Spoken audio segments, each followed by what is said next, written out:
see if you could join us. Doing the choo-choo song tonight. Choo-choo-choo. There we go. Well, Facebook says we're live, so you know. Yeah, Twitter says we're live. Nice. YouTube says we're live. We are live. Hello, everybody. Hi. Have we got anyone with us tonight? Show yourselves. Appear. It's just me and Carol tonight, I'm afraid. Sadly. Sarah's had a really bad week. Hi, Nadine. Hi, P. Yes, Sarah, unfortunately, Trekkie Girls have had a really bad week. Our regular watchers would have known her father-in-law went into hospital a few weeks ago with COVID, and sadly this week he died. So she's very upset. So Sarah, if you're watching later, send our love. We'll send if you guys want to share your love as well, send out some sweet messages, like anything that might cheer her up, that would be lovely. Yes, but we're here. Me and Trekkie Girl Carol are here for your Star Trek needs tonight. Exactly. So we've got loads of people tonight. We've got Richard, we've got Carl, we've got Kim, we've got Preston, Tim, James. Hi. Oh, wow. Harry, Rashid, hi. Nice to see you.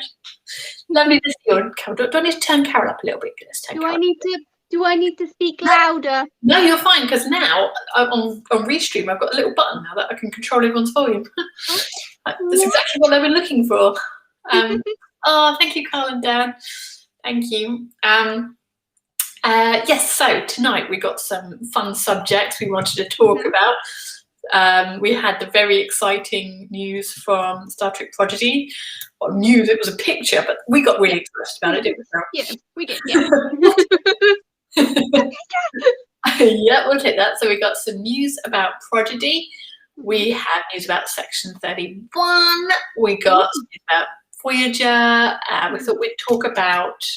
We of course have to dissect every single pixel on that Star Trek Prodigy picture, don't we, Carol? Because that's what we have to do. Yes. And see what we think we can pick out from that. Because we're impatient, we can't wait, can we? Neither can you lot. What else are we going to talk about tonight? Carol had a good one. We were going to do a review. Go on, Carol. I was going to say, we're going to talk about warp core and ambient noises on Star Trek in honor of Lower Decks, which has a whole segment on it, which we love.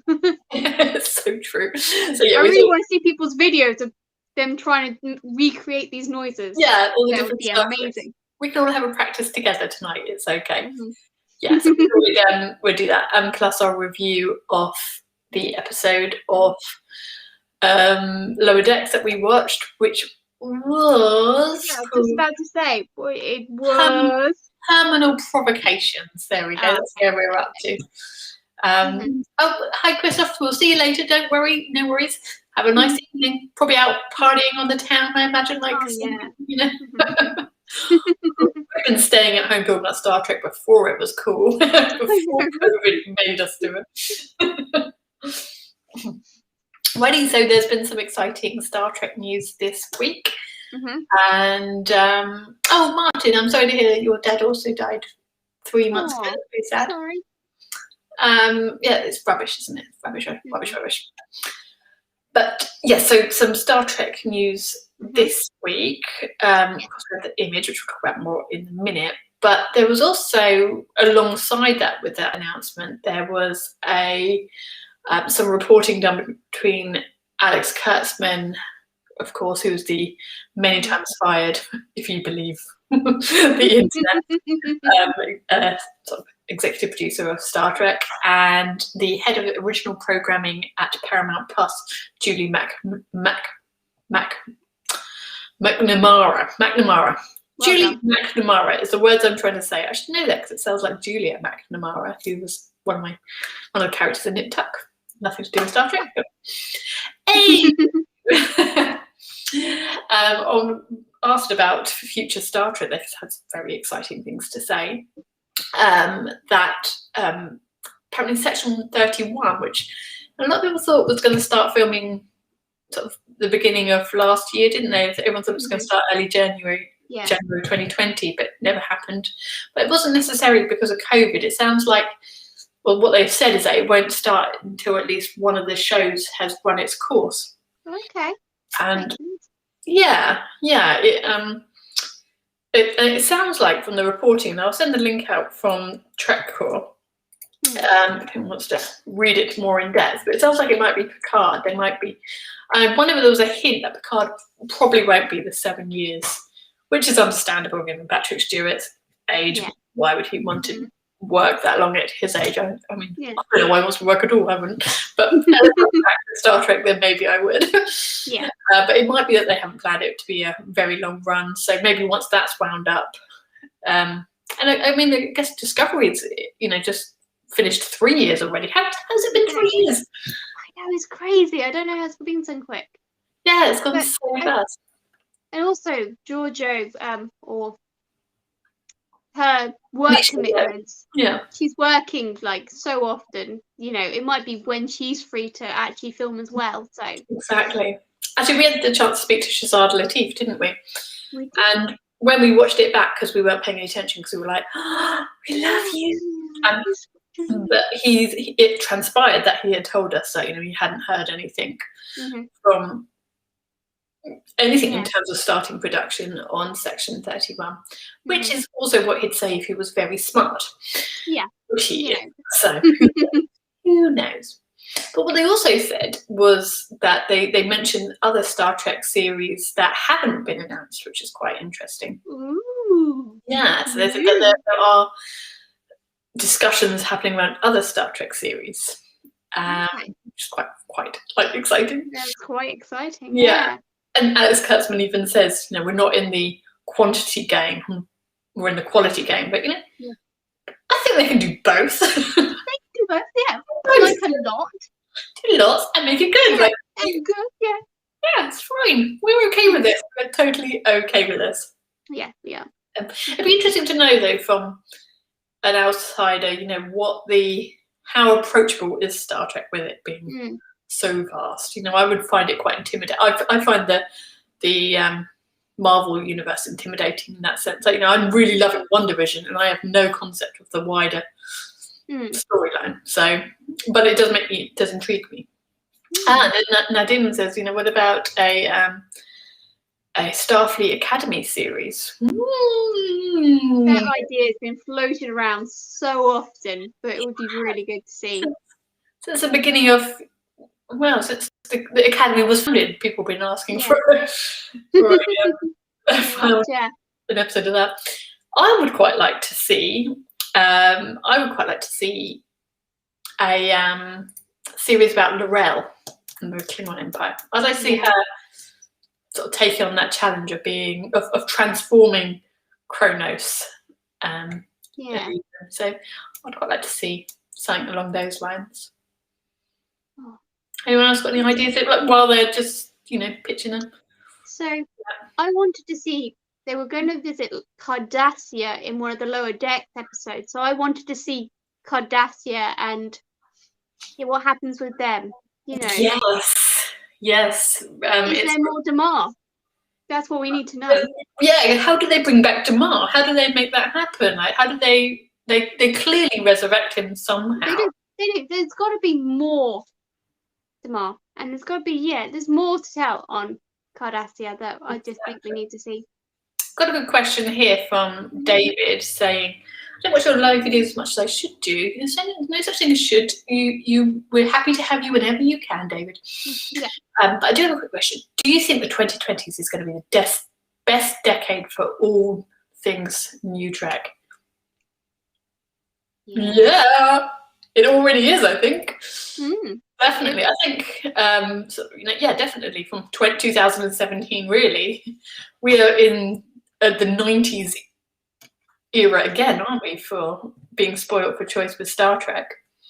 What we got at the moment, we've had 3 series we've watched this year, brand new: Picard, New Discovery, and Lower Decks, Star Trek shorts, talks of more movies. I think we are in a new heyday. And it's funny, I was telling someone about this the other day. I was how you now speak to random people who you don't know in shops more than ever. You just need social contact. I saw someone the other day in the shop, and started talking about how I'm a Star Trek fan. Yeah. And I was saying, how it just sort of went away for the longest time, and how we were talking about Star Trek in school just like we are now, and then we kind of had this long gap. Started Trekkie Girls in 2011. Can you believe that? I know, don't. When we started that again, it was dead quiet. We were just talking about the olden days all the time. Yeah. We'd never believe in a million years we'd be talking about Star Trek in the capacity we are now. No. Yeah. I like it. Sorry. I was just going to say, like, if anyone said, like, Patrick Stewart would come back to Star Trek, I would not have believed them. It's like a fantasy tale. And then, lo and behold, it actually happened. Yeah, it's true. I like James Dillon's suggestion here of Star Trek: The Retirement Years, fly fishing with Captain Montgomery Scott. Ooh. Yes, I would watch that. I'd watch him fish and get drunk. Totally. Or Jonathan Frakes, just making homemade pizzas, like as a restaurant perhaps he opens up. Yeah. Have you seen any of Bob Picardo's cooking videos? He does it really good. And sometimes he has Pete Mulgrew comes and visits. They're great. They're really good. Look out for them. Yeah.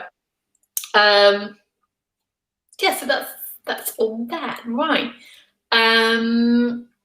That's that news. Oh yes. The other thing is, just remember Voyager documentary. Oh yes.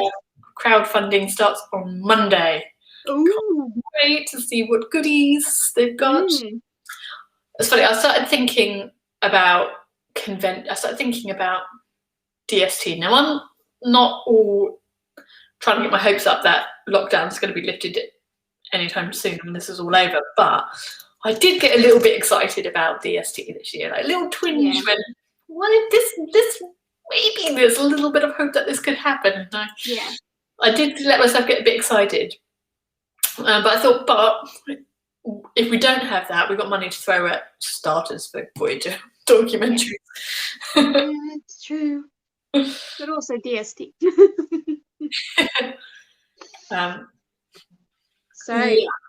What do you think of the Prodigy lineup? What do you think, Sam? Should we talk about Prodigy? Should we do the Prodigy lineup? Okay, let's do the Prodigy lineup. I'm so excited, Sam. I can't continue. Okay, well, so this was the Paramount Plus. I like going heavy on the marketing, aren't they? I love it. It's like, it feels like Star Trek didn't get much marketing for so long. Yeah. And now they're just, they're doing, they're all, and I love it. So this is the picture they've put out of the crew. It looks, the animation looks so different. I knew it was going to be like CGI animation, but I still kind of thought it would look, I don't know, maybe in the style of, let me think. I'm trying to think what sort of style I thought it might look like. I don't know, slightly more cartoonish CGI. Especially because it's aimed for young children. Yeah, I wonder whether it is meant for young children. I wonder whether it's meant for old. I'm sure I heard it's for the 5 to 15-year-olds, I think. It's like all children, surely. It's like most. Not the under 5s. Yeah, it's like that. But saying that, even though it was what I expected, I prefer it. I think it's really like draws you in. You're just immediately curious and want to know all these stories. So. Aaron, have you got any speculations? You just jump right in there, because. Yeah. Well, the only thing I really want, like the first thing I spotted, I don't know if you can see the logo on this one, but did you notice in the Prodigy logo that it looks like the same symbol we use on ours in the middle? Yes. So I was like, they stole it from us. I think technically we stole it from them, actually. Many years ago when many years ago when I created that, it's actually the little inside of the insignia of the Starfleet comm badge. Yeah. So I did technically pinch it from that, because you're not meant to use any. So I thought I was being really clever. No one will ever notice that. Everyone knows it. Everyone uses it, and of course, who were the real baddies? Who was it? Who were the really naughty fan film people? Oh. They used it as well. Did they? Yeah. Did Renegades use it? Not Renegades. It's the other one. I can't remember. Maybe we don't need to give them the publicity. No. But yeah, the really bad ones that got all fan films into trouble. They have it on their symbol. So yeah, but it's a good point. I did notice it as well, Carol. I thought we're probably going to get a cease and desist now. Yeah. Yeah, I don't honestly have much speculation. I expect the big guy. He's going to be a big, gentle giant. He's got a really happy face, and I like that. He looks sweet. Yeah. I expect the liquidy thing is going to be sassy. Sassy. Yeah. Sassy. Yeah, he's got a sassy look. I can't imagine having a British accent, being rather posh. Oh, do you? Oh, okay. Yeah. But sassy. I expect that of the droid or the. Oh yeah, I guess the droid definitely has to be British. I don't know why it's like C-3PO type vibe. Yeah, exactly. Yeah. Yeah. But yeah, it's the sort of show like a group of teenagers get hold of a starship. Like this is the sort of show I wanted when I was a teenager. You know. Yeah. Yeah. P.S. Any idea what species worlds they're from? Well, I've got some ideas. And ooh, I like it. Guys, we know nothing more than anyone else. No. But we like. Oh, I got a picture for this. Hold on. I got a picture. Where has it gone? Our favourite picture. Oh, whoops, wrong one. Yeah, what is it we always like to say? Can't stop a girl from speculating. Can't stop a girl speculating. That's what we like to do because we're nerds and we love speculating. We do. Yes, so I've got some ideas. Okay. Well, these are the things that popped into my head when I first. Okay, robot guy. Yeah. Robot guy here. Yeah. He looks nothing like this is a Dot 23, I think, from Discovery. And he looks nothing like it, but it just kind of popped into my head when I saw him. And I was thinking of exocomps, things like that. But if you look, his arms and legs are all mismatched. So he's obviously been patched together. He's obviously, junkyard material. So yeah, I wonder whether he's kind of patched from here. You expect the guy next to him, who sort of looks like a tinkerer sort of guy. Yeah. You make him? Yeah. Well, I think they maybe do belong together because of that reason. If you look very closely at his arm, he does have that, like he has a little spanner on it and whatnot. But he looks, my first thought with him was he is Malon from Voyager, you know, the waste disposal people. Yeah. I thought he was one of those at first, but looking at him now, he's quite clearly a Talaxian. Which I hadn't quite picked up on, but now I saw something that wasn't my observation, and it might not even be true. But now I look at the look. Yeah, now it's been implanted in your brain. That's all you can see. He's clearly got to be a Talaxian, which is interesting with Janeway being in there. Yeah, because Janeway loves having a pet Talaxian. She does, yeah. And I also thought the way lockdown's going, I'll finally have a character I can cosplay it effectively. Yeah. Few more takeaways and I'll be there. Oh god, yeah. Yeah, so that's that was that character. Okay, so the person in the middle, I made a joke quite early on. It was Groplazorn's granddaughter, which I'll show you to see the side by side. There's just something about them that reminded me. I don't know what gender they are, so I'm using neutral pronouns here. Yeah.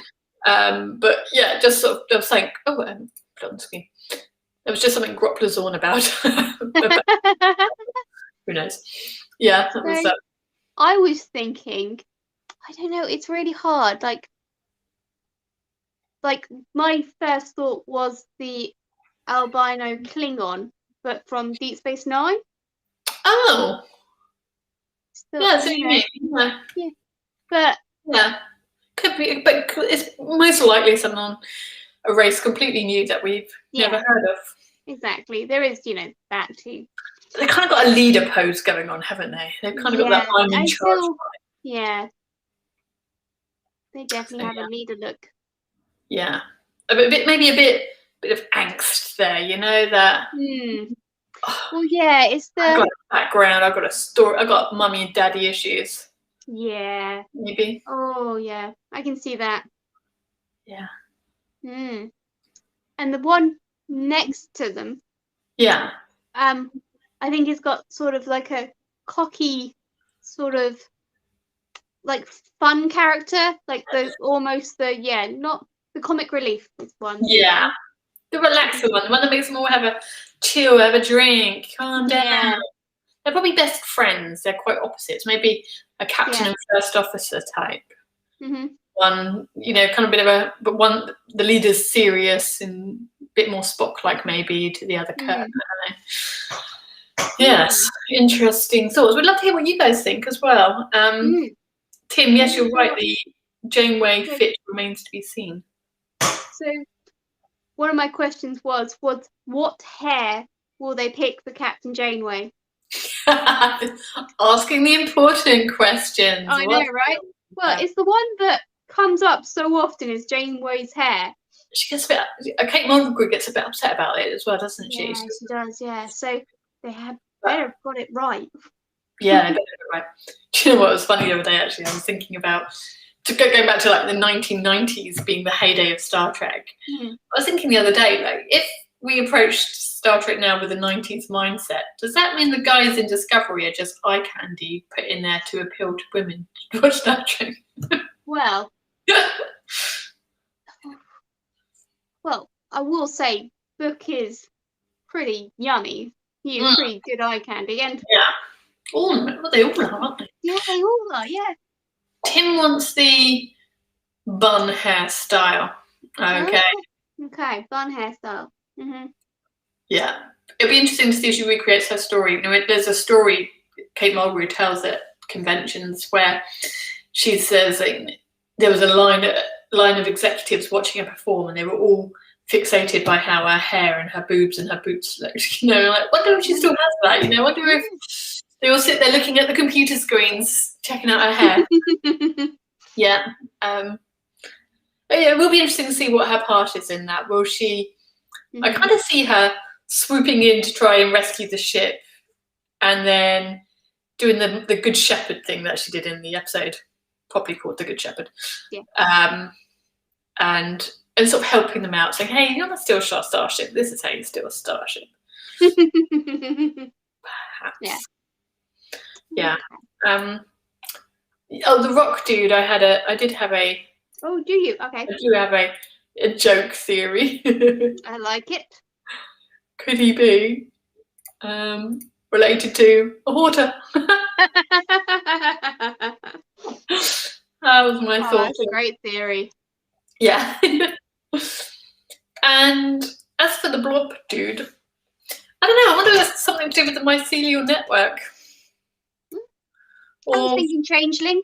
Yeah, from fluidic space. Don't know, but it's quite fun what it can do as it's animated. Guys, we've only got like 5 minutes. We've oh my god. Through. Let's quickly do Lower Decks real quick. Yes. Lower Decks episode was what do we call it? Transient. What was it called? You said it. You said it, and I've already forgotten it. Yeah, me too. Me too. It was called. Tell us, guys. Help us here. Yeah, I named earlier on. So I love that it opened with them talking about the ambient background noises, and as soon as the episode started and you hear Boimler doing the noise, it's a really comforting feeling. Like, where's that noise been in this show? Like, I need the warp coin. Yeah. So yeah. Totally. And then I did sit there for ages going, if I could get it, and I can't. And how relatable was Fletcher, knowing someone who like Fletcher, how annoying he is. He kind of reminds me of Lieutenant Kerry in Voyager, but not because he's annoying, but I don't know, saying maybe in his appearance. But I don't know why I added that, it's completely irrelevant. But yeah, like, you can all work with someone as annoying as Fletcher. I imagine that's how my colleagues feel about me. I especially like being on the holodeck and seeing a classic holodeck fails, safeties are off, but with Badgie. Yeah, I love it. What I loved about this episode in particular was it's probably the first one that I love for this, how do I explain it? For just the way it's almost unique, like the whole Badgie storyline. I loved it for just the episode of Lower Decks, as opposed to loving it for its connections to other shows, although they were there. Though it not just being a love letter to TNG.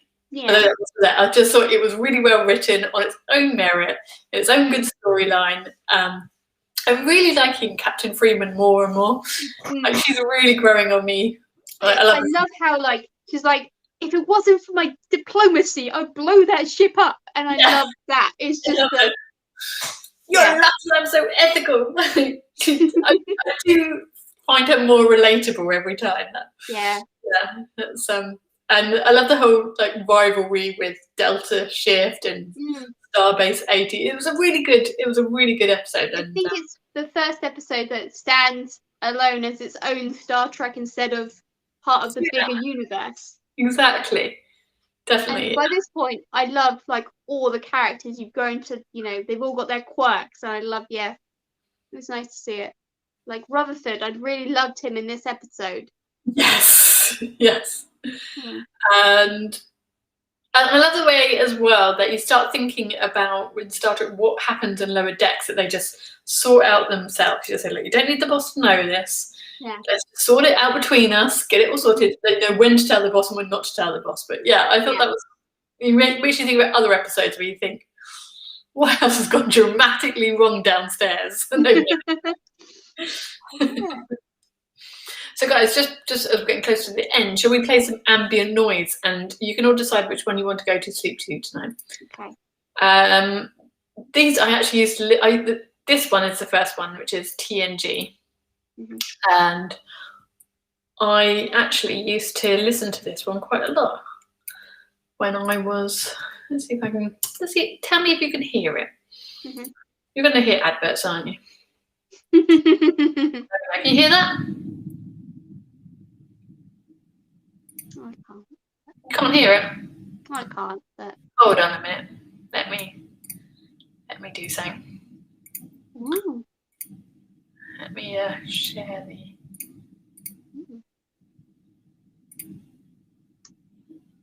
What about now?